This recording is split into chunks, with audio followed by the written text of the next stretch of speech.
وصلنا جنوب افريقيا بورت اليزابيث، والدنيا بص بقى هنا بقى الرحله دي احلى بقى. هنقضي هنا يوم كامل في بورت اليزابيث، فتعالى بقى نمتعكم مع بعض.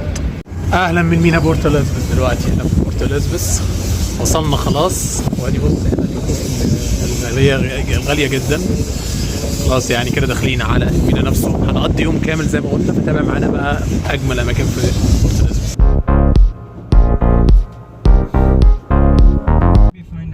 There is some rules? Yes. Maybe I should stay only in the guest? I would suggest so, yes.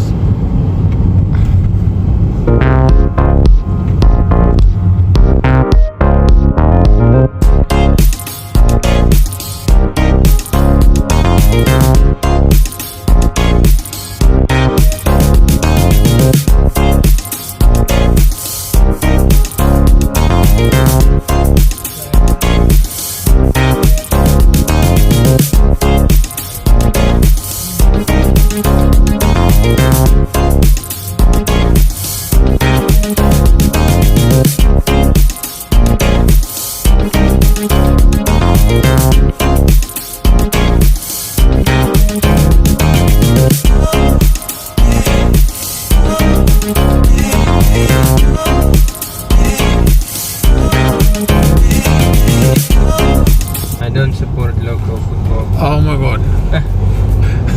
What international? Club football, I will support Manchester United. Okay.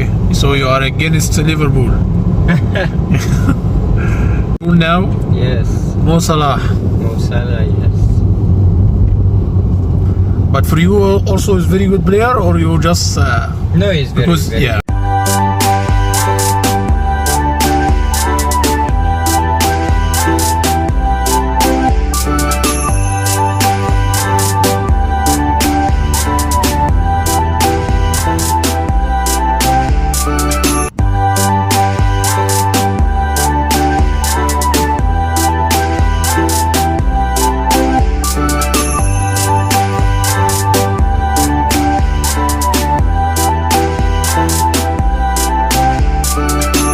جيت الجست هاوس ده، المكان الرائع الجميل اللي في وسط الخضرة المريح للأعصاب ده.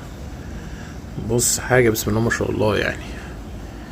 وطبعا مستني، المفروض كنت أخرج بس طبعا هنا التوكيل قال بلاش تخرج عشان مشاكل ومش عارف ايه.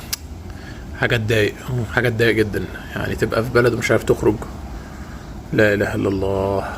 فقاعد مستني بقى في الأوضة الحلوة دي، وبعد ما اخلص بقى المفروض ان احنا هنسافر بكره. ماشي نقضيها نوم بقى، هنعمل ايه؟ ما عنديش اي حل تاني غير هو النوم. يلا على البركه، مش مهم. المهم ان احنا خلصنا عدينا على خير ونزلنا وجينا جنوب افريقيا زي ما انتوا شفتوا كده في الفيديو. جايز نحاول مع التوكيل مثلا يخرجنا، يا رب نتمنى. صباح الفل. كان واحد عطشان نوم، بس برضه طبعا بتنام متقطع، لان الدنيا في المركب طبعا كلها قلق. فلما تيجي مكان وتبقى عارف ان انت خلاص المنبه اللي جواك راح ولازم تصحى براحتك، بتفضل برضه اللي هو تنام شوية وتنام شوية، لان لسه مخك متأقلم انك لازم تصحى الصبح. بص يلا نقوم بقى في جنوب افريقيا نشوف الدنيا ايه كده. بص المنظر الحلو ده، تعالى نشوفه مع بعض. بس نصلي الاول وبعدين نبقى نرجع نبص عليه. نشغل القرآن كده ونصلي ونفطر وبعدين نتحرك بقى نشوف كده هنروح فين في الجو الحلو ده اللي بره. الكهرباء قطعت من الساعة 8 ل 10 زي ما قلت في جنوب افريقيا امبارح، وبعدين قطعت تاني الصبح من الساعة 6. دلوقتي الساعة 8:30. شوف لسه برضو المنبه بتاع المركب لسه عندي. مش عايز يروح على طول، ولحد ما اروح البيت هيبقى نفس القصة. صباح الفل. تعالوا بقى ايه كده ايه نشوف. بص المنظر الجميل ده على الصبح حاجة روعة خالص. بس واخد بالك تصحى على المنظر ده، ايه الجمال ده، ايه الجمال الحلو ده اللي في جنوب افريقيا ده. حاجة ابداع، سبحان الله عز وجل. منظر حلو قوي في الجست هاوس اللي انا قاعد فيه ده. طبعا مكان جميل جدا واختيار مناسب لراحة الاعصاب. فاحنا لسه صاحيين على الصبح، تعالوا بقى نروح نفطر ونشوف من زمان يعني مشفناش الراحة ديت على المركب. فطبعا تحس ان الواحد تعبان جدا، جسمه بص مهمد قوي، تعبان خالص. انت كنت بقى معلي الباور خالص، ففجأة امبارح جيت فانت عايز تنام بقى وبتاع. فتعالوا نروح دلوقتي نفطر وبعدين نبقى نرجع نكمل كلام مع بعض. المكان ده تحفة بصراحة، تحفة عالمية بجد. مبسوط ان الشركة اختارت لنا حاجة زي كده. فتعالوا نفطر بقى دلوقتي. بص المكان تحفة بصراحة، مكان جميل جدا جدا. بص يعني مريح، كل حاجة هنا مريحة للأعصاب. الست اللي هنا شغالة بقى ايه، كتب بقى قديمة وثقافة قديمة بقى من دي، والتراث بقى اللي هو البريطاني والنيوزيلندي ده على الأفريقي مع بعضه. بص المكان اللي بره كمان أكتر تحفة، يعني حاجة خيال بصراحة. انك تاكل هنا مثلا، ايه الجمال ده يا عم. الجو هنا جميل جدا جدا جدا، جمال. عجبني الديكور قوي، وخصوصا المكتبة ديت. يعني شكل الديكور حلو قوي قوي، يعني بسم الله ما شاء الله، يعني حلو قوي. يعني الفكرة كلها متناسقة مع بعضها، المدخنة بالقعدة بره بالرفق، كل حاجة جميلة بصراحة، بسم الله ما شاء الله يعني. بص هنا ايه، if we only look down there will never be stars. صح، ده حق جدا جدا. بص التمثال اللي هناك ده، الدنيا جميلة خالص.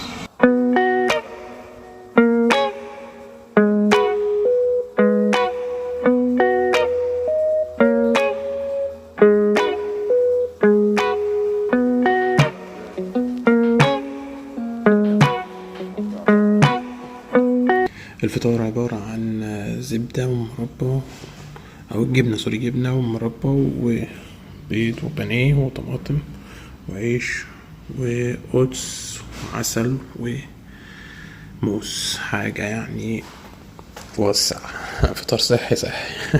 هو مش صحي قوي بس يعني كويس. فعلا حياة البحر صعبة جدا، النزول والطلوع والمركب. يعني شوف انت، انا نازل حاسس ان انا يعني واخد علقة سخنة من البحر، علقة يعني، مش لكني كنت في معركة بجد. طقس الثلاث عواصف اللي خدتهم العاد ده خلوني بص محتاج راحة فعلا. الحمد لله الواحد نازل قبل رمضان، ودي حاجة حلوة جدا. هتشوف بقى الفيديو في رمضان او قبل رمضان مش هتفرق يعني، بس اعمل سبسكرايب واشترك. يعني عامل لك المحتوى ده مخصوص يعني عشان تتابع حياة البحارة اكتر. واو تابعنا يا عم وتشوف فلوج حلو. الجو هنا جميل، فقلنا ناخد في التراس كده ايه بره لحد ما نبدا نروح بقى ايه الاوضه، عشان احنا هنتحرك النهارده. كنت بفكر ان انا هقعد يوم كامل النهارده، بس قال لك الطياره النهارده ماشي، الطياره النهارده. بس جو روعه روعه جدا بصراحه، احسن من غينيا. لو هتشوف بقى فيديو غينيا او تشوف فيديو اثيوبيا اللي انا نزلت فيها هونج كونج، لا هنا احلى بصراحه. يمكن ده من احلى النزول اللي نزلتها في حياتي البحريه. تعالى كده نكمل في الأوضة.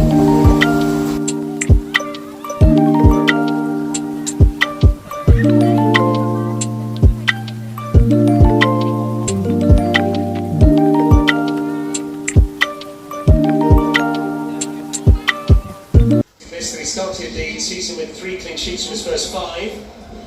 He's got the same number, albeit in the next 19 matches, so يلا نجهز بقى عشان الوكيل زمانه جاي كمان شوية، وهنطلع بقى على المطار. فحلو كده ايه، قضينا يعتبر يوم كامل في جنوب افريقيا. من زمان ما شفتش كورة، فسبحان الله مشتاق. هنا في جنوب افريقيا بيذيعوا الحاجات ببلاش باين اعتقد، ولا ايه مش عارف. فريق نابولي السنة دي عامل قصة وحكاية بصراحة، يعني بصراحة عامل قصة وحكاية جدا جدا. من جنوب افريقيا هنا برضو ليه متابعين وبتاع، وانا اولهم. من زمان الواحد ما كانش ماكدونالدز، فجالنا ماكدونالدز. هناكل بقى على المنظر الحلو ده. ابداع الابداع. هناكل بقى ونرجع لكم. الشنط جاهزة في الغرفة خلاص، والمفروض ان انا همشي، فقلت ادخل اكل جوه افضل مع الماتش كده احسن، لان هقعد بره هعمل ايه؟ هو صحيح الجو جميل جدا زي ما انت شايف كده، بس الافضل ايه؟ خلينا جوه مع الماتش والهوا، الدنيا حر شويه.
فجيت هنا بقى على البوابه دي، وانا مستني بقى دلوقتي في المطار، وهبتدي بقى هنهي الفيديو هنا اول ما نطلع الطياره ديت، وبعدين نبتدي بقى في جوهانسبرج.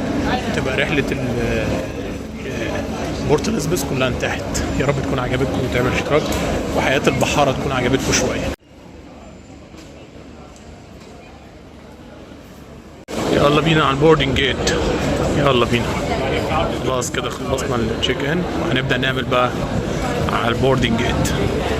تذكره معانا. هلا والله هلا.